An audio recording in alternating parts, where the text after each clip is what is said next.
એમાં પત્રકારના માધ્યમથી તમે જે મારી મુલાકાત લીધી તે બદલ તમારો પહેલાં પત્રકારોનો આભાર માનું છું, જેની અંદર 1 કલાક પહેલાં શહેર સંગઠનની અંદર જે જાહેર થયું એની અંદર મને મંત્રી પદ આપ્યું. મારું નામ મહેશભાઈ માંડલિયા, હું ઓક્સિજન ગ્રુપ ચલાવું છું, 4-5 વર્ષ થયા અને ગામની સાથે સંકળાયેલો વ્યક્તિ છું, સેવાભાવી માણસ છું. અને બીજા નંબરની અંદર કે જે ભારતીય જનતા પાર્ટીની અંદર 2019થી હું જોડાયેલો વ્યક્તિ છું, ત્યારે હું બિનહરીફ થયેલો હતો. અને અત્યારે સક્રિય સભ્યની અંદર જે સેન્સ આપવાની હોય કે સક્રિય સભ્ય બનવાની વાત હોય, ત્યારે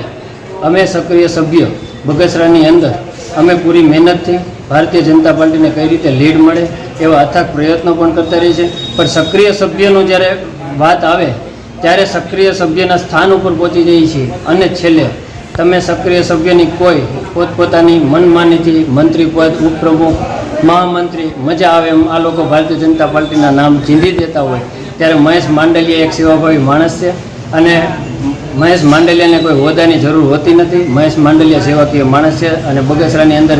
મહેશ માંડલિયા શું કરી શકે એવા વિચારોની સાથે મહેશ માંડલિયા સાથે મિત્ર સર્કલ અડીખમ છે, જેથી ભારતીય જનતા પાર્ટી સાથે અને ભારતીય જનતા પાર્ટીની વિચારધારા સાથે હું તમામ પદથી રાજીનામું નહીં પણ સંગઠનમાંથી હું રાજીનામું આપું છું અને ભારતીય જનતા પાર્ટી કાયમી માટે હું જોડાયેલો વ્યક્તિ રહીશ. અને સાથોસાથ ક્યારેય પણ હવે આવનારા દિવસોની અંદર મને ક્યારેય પણ મંત્રી પદ કે ઉપપ્રમુખ પદ તરીકે મારી કોઈ હોદ્દાની જરૂર હોતી નથી, જેથી ભારતીય જનતા પાર્ટીને મારે જે લોકોને હોદ્દા ઉપર આપ્યા છે સ્થાન, તે બધાને મારા મહેશ માંડલિયાની હાર્દિક શુભકામના અને ગામની અંદર સારું કાર્ય કરે એવી ભાવના લોકો પાસે એવી હું માગણી રાખું છું.